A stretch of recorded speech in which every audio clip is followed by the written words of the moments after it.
When you think of, when you think of regulation, what is the first thing that you think of? Well, my guess is that it'll be something like the items on this chart: state and federal agencies, legislation, executive orders, and so forth. But no, I don't want that to be the first thing you think of. Rather, I want the first thing you think of to be nature. And let me explain. First of all, the ideas in this talk are an expansion of chapter 25 in my book, if you're familiar with Unleash Your Inner Company. That chapter is the hidden regulations, the hidden roadblocks to success. And incidentally, the book is now in these 5 languages, or it'll be out. The newest one is Polish, which will be out in February, March. So much, if not most, regulation of societies and economies emerges organically. How we deal with our families, our friends, child rearing, the sports we play, even the way we drive on the left or the right side. Long before that was codified to drive on a particular side of the road, there was a long history that had emerged in whatever jurisdiction of driving on that side, people mutually cooperating with each other, and it was later codified.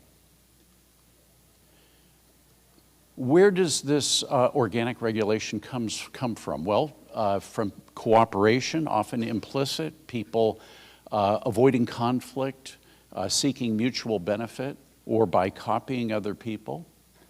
These customs and norms evolve continuously and indefinitely.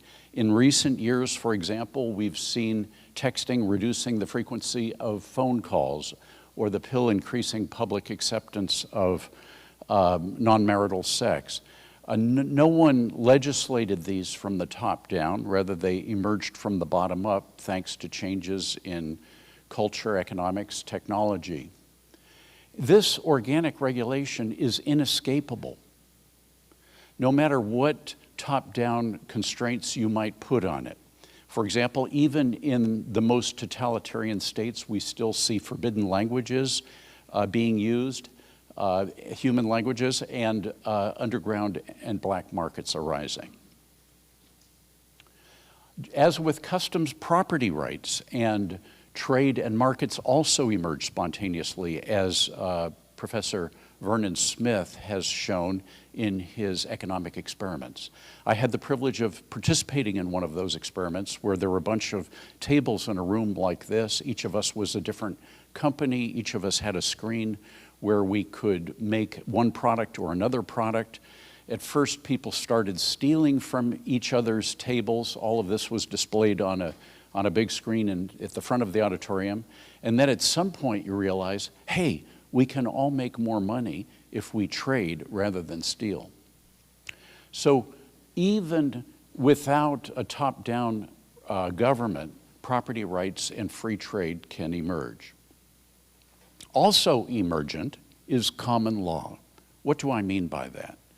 Well, it traces its history back to the Magna Carta. It limited the rights of the crown over barons and later commoners. It provided for private property, juries of peers, and no taxation without representation.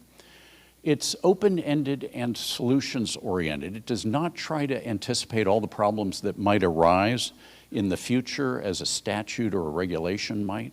Rather, it just addresses each dispute or conflict as they arise. It seeks the best solution for litigants. If the two litigants agree on a particular solution, it's unlikely that the judge is going to depart from that. It is real-world grounded and emergent. It uses what's known as the reasonable person or reasonable man standard. What would a reasonable person in this jurisdiction consider the most reasonable resolution of this dispute? Initially it was uncodified. More recently it has been codified. And it co-evolves continuously with every new decision, customs, and technology. It doesn't provide hard and fast rules, but guidance. Two judges may reach different conclusions under common law. And this, it seems to me, is one of the best kept secrets in the world. And that is that as recently as a century ago, the US and the UK were primarily common law countries. Most of our law, up until about the 1920s, was common law, mostly at the state level. The layer from the federal level was very skinny. Of course, that's changed. Some 60 former British colonies and protectorates have inherited British common law, including all the ones listed here. Every country today uses a mix of common law and civil law, but the former British colonies and protectorates tend to have a mix that's more heavily weighted to common law. So customs, markets, and common law all are components of what I call organic regulation of societies and economies. There are many decision makers here, many judges, juries throughout the jurisdiction, many individuals who are participating in the markets and giving rise to customs.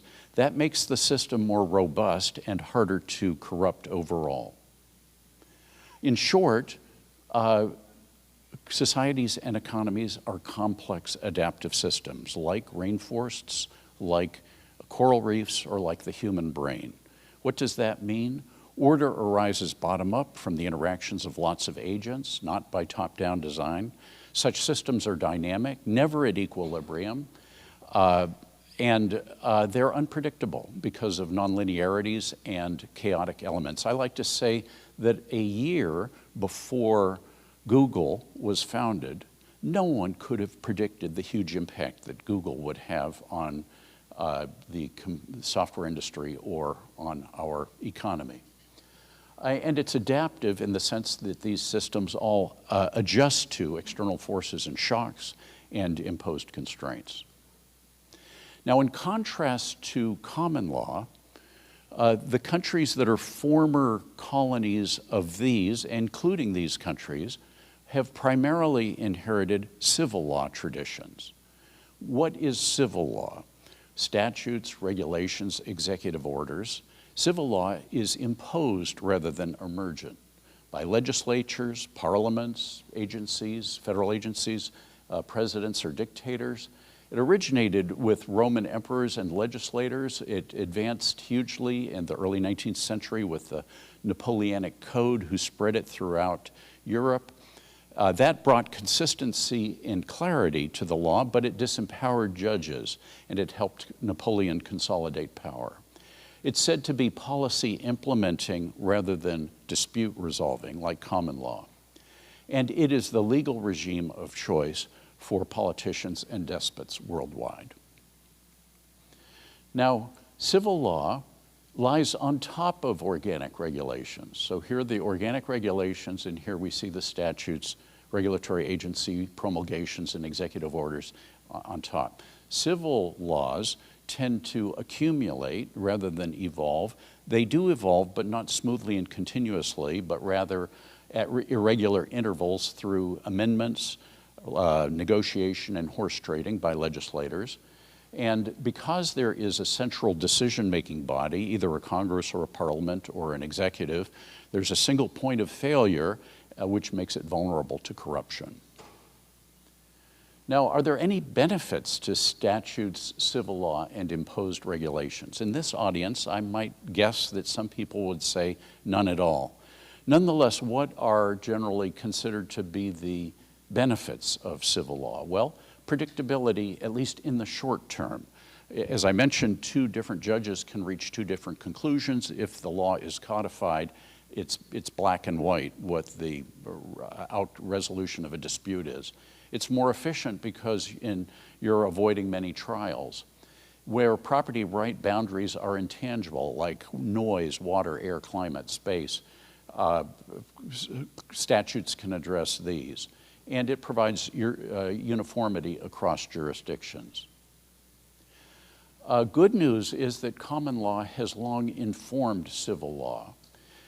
This, especially at the state level where common law primarily exists or survives today in the US, We have a variation process and then a selection process. That's the evolution.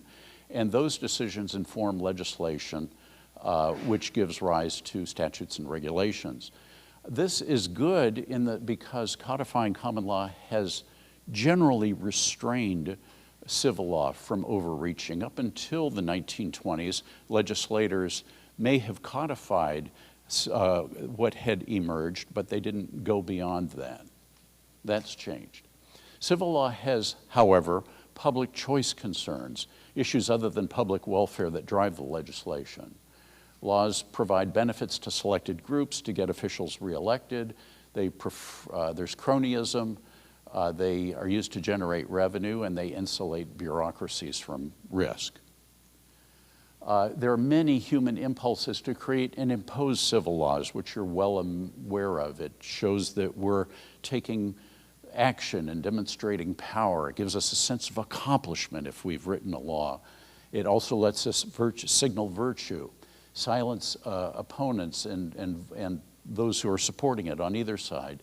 It avoids uncertainty, risk, and delay, and all of these things happen if there's an unawareness of or dismissal of or just not wanting to think about the unintended consequences. There's lots of empirical data to show that common law has economic advantages over civil law. There's a body of economic research called Legal Origins Research. The names associated with it are primarily Laporta, Lopez, and Schleifer at Harvard. And they've found that all of these benefits accrue for countries that primarily inherited common law traditions. This other study shows that overall, the countries that inherited common law traditions enjoy 0.5% per year greater growth in GDP per capita over the last 2 centuries.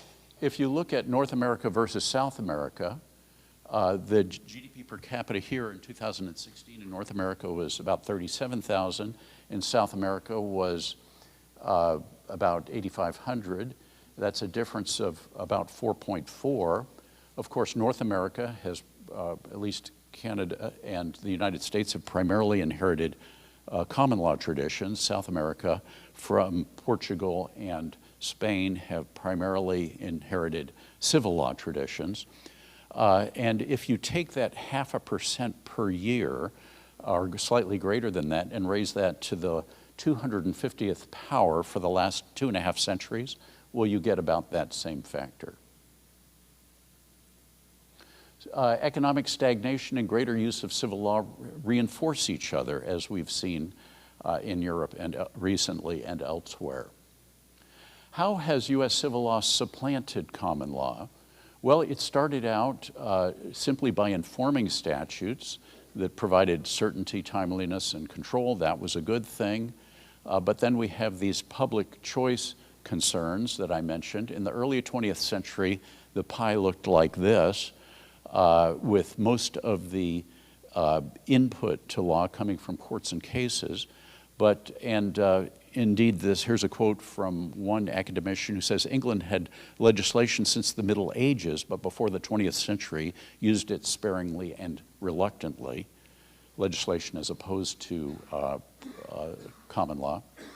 And then looking forward to the early 21st century, that pie has hugely increased, with most of the force now coming from public choice-driven law.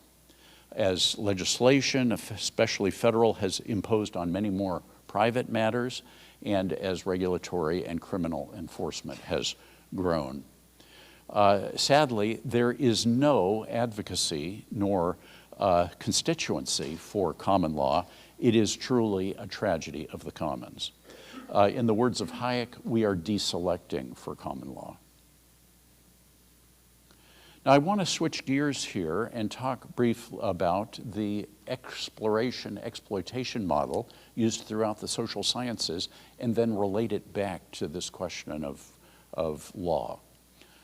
First of all, what is the exploration model? It simply is a learning model. We explore to learn And once we've learned something, we apply or exploit the learning. So an animal will forage for food. When it finds a good source of food or neighborhood, it'll stay there and raise its young. We don't drill oil for oil anywhere. We search all over, doing different techniques and analyses. When we find a good place, that's where we put the oil well. Same for scaling up manufacturing, same for portfolio management. So the exploration and learning informs the exploitation. The goal is to optimize a fit between, it may be survival and production, generating revenue or profit, and the challenge is to find the optimal mix. If you have too much exploration, then you've got a lot of upfront expense and little payoff. But if you do too little exploration, you have a rapid scale up of whatever it is, but you didn't do enough research to ensure a good fit, and so there may be an uncertain payoff there. So you're trying to find that optimal intermediate ground. Here's an example of exploration and exploitation in nature. The colony ants in this colony, a few ants continuously seek new food sources. They are exploring, and then once they've found a source of food, most of the other ants are engaged in optimizing the delivery of food from that source to the colony, either straightening the path or carrying the food or discovering new paths. You can think of exploration as searching a landscape where on the vertical axis there's a production potential that you're trying to maximize. The landscape may be a natural ecosystem, farmland, financial markets, product markets, you name it. And so we start potentially anywhere in that landscape to explore. We sense how the production potential is increasing, and where we find a maximum, that's where we scale up. That is, we invest, we automate, we consume, or procreate. Well, you can see that common law and civil law fit this model very well. Common law is a discovery process to see what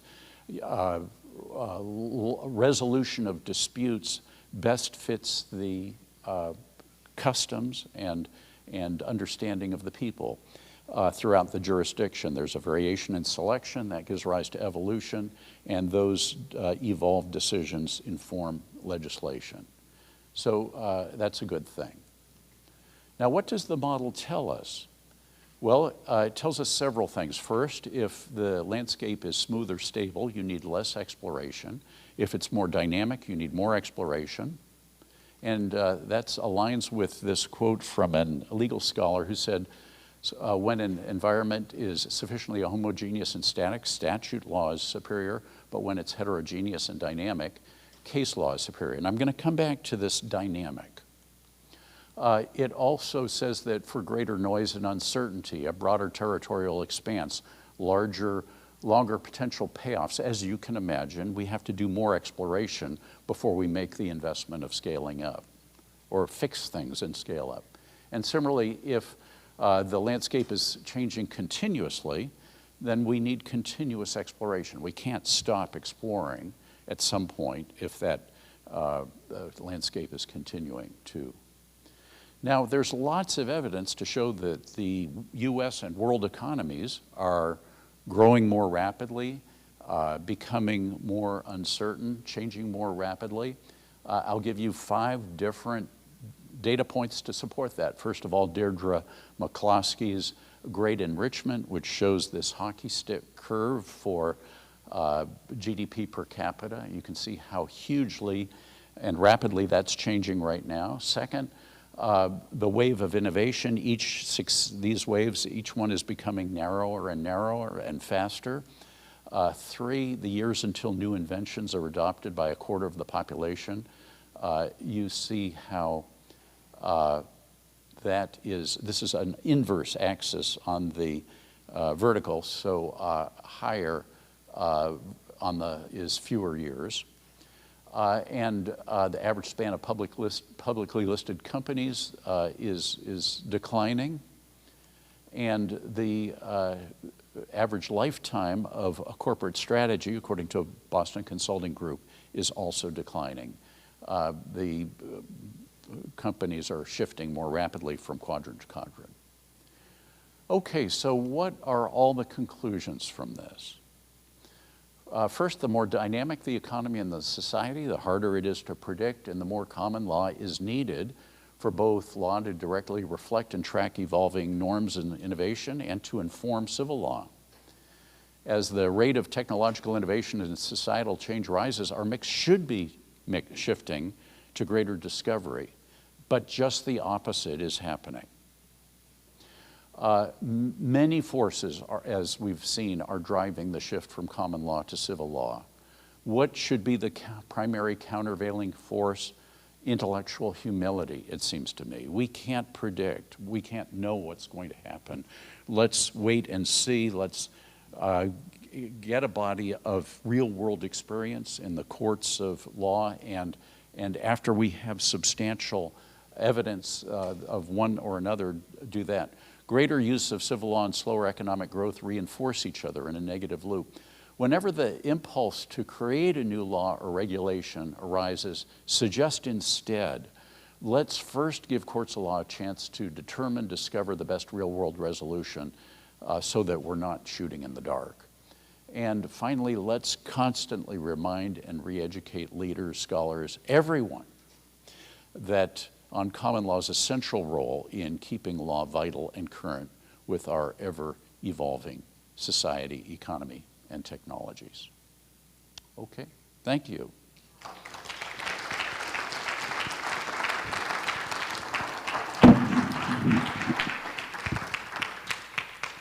Incidentally, as I mentioned, many of the items, many of the content, much of the content here came originally from my book and then from this article, which is on my website at Regulation, johnchisholmventures.com/regulation. If you would like a copy of the PDF of the article, which is about 25 pages, goes into much more detail, you can either download one here, or if you write down your email address on a sheet of paper, I'd be happy to send one to you, the PDF. Questions, comments? Here we go. Yes, sir. We need a microphone. I think the mic didn't work, so I have to speak a little louder. Here it comes.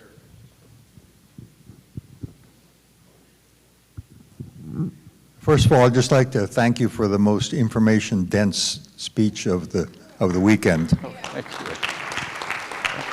you. Well done. Just as you were going through your talk, I was just thinking about the transition from exploration to exploitation, and I kind of think that this seems to be a standard model, not necessarily driven by a shift from common law to civil law, but something else that's going on, in particular in Silicon Valley companies that are heavily into exploration until they begin to dominate a market, and then their shift seems to focus towards exploitation of those who got them to where they had gotten to, and they tamp down any other attempts to explore and learn new ways of moving ahead. Am I seeing the picture correctly? I'm thinking of Facebook, Google, et cetera, and then contrasting that with others like Tesla. Absolutely. The most effective tamping down, of course, is through regulation. And you see Mark Zuckerberg very eager right now, and others, to say we need regulation to manage social media. I am sure, I have no doubt at all that those regulations will benefit those social media companies to the extent that they have an opportunity to influence it, just as regulation has so much influenced the pharmaceutical industry, so much benefited the pharmaceutical industry. We've seen The huge clinical trials to reduce risk to people that cost hundreds of millions of dollars create huge barriers to entry to new pharmaceutical companies. A small startup pharmaceutical firm nowadays, unless it's hugely funded, almost certainly the only exit option will be to be acquired by one of the established pharmaceutical companies who have the wherewithal to spend the hundreds of millions of dollars required for those clinical trials. So yes, in the absence of regulatory barriers to entry, I see generally a dynamic marketplace in social media. Look at how Friendster and the other predecessors to Facebook came and went fairly quickly. Incidentally, look how Google is at risk right now because more and more people are shifting to search that's AI-based from OpenAI. In fact, OpenAI has just launched its own search capability independent of Microsoft, with whom it has a $10 billion partnership. So I've got a lot of confidence in a dynamic marketplace in the absence of regulatory benefits. And you know, that's what we need to preserve is however we can, using these techniques or other techniques. Yes, I see several hands back here. Stand up better. Thank you so much, Mr. Young, for the conference. It was so interesting. There are many ways to achieve and stay in the power. The left or the collectivists achieve power through democracy or violence. Maybe the first one is the most dangerous for us. In Latin America, one way to achieve and stay in the power is changing the constitution. Maybe we have some examples in Bolivia in 2009, in Venezuela recently, in Chile, the threat, okay? Changing the constitution is a continuous threat. Forgetting a main function of the constitution, that is the limited political power and not that individual power. In that case, ma'am, pardon me, could you hold the microphone closer to your of course. mouth because I'm only hearing about if three you don't quarters hear of what me, you're please saying. tell me because my English is a little slow. Please. Please go ahead. Okay. I mentioned it that we have some cases in Latin America that the left or the collectivist is achieve the power changing the constitution through democracy. That is a dangerous way to stay and achieve the power. In that case, how common law avoid that scenario if you have a corrupt judicial system, and what are the steps to change to a common law system, maybe taking the example in South America? Thank you. I heard much of what you said, but not all of it. I think you're asking, correct me if I'm mistaken, if a country is not one of the countries that have inherited British common law traditions, like most of the countries in South America. Thank you. What can they do? Is that correct? Yes. What can they do? Maybe in South America with the civil law, they have a lot of problems because the left or collectivist groups achieve the power changing the constitution, one of the main principles of rule of law. So in that case, maybe with in a common law system, how can we avoid that scenario if you have a corrupt judicial systems? Well, we tend to forget that we talk about the U.S. as a democracy. We talk about democracies around the world. We tend to think that the U.S.'s success comes from being a democracy. What we hear relatively little about is the U.S. as a republic. What does that mean? It means a set of rights that are ascribed to individuals that that supersede the vote of the majority, supersede the democracy. So you don't hear countries, and talking about that, I think it's not surprising. Despots don't want to assign rights to individuals that supersede the democracy. If they are confident they can sway voters, great. So whenever I hear about democracy, I remind people that it's not sufficient to be a democracy. You have to have Republican elements as well. I think the press likes to talk about democracy because it sounds like the Democratic Party, and Republicanism sounds like the Republican Party, and I think that's one factor in why we hear so much about this. We have such an incredible Constitution. I heard a speaker at Freedom Fest refer to it as a miracle, which I resonate with and am touched by and moved by.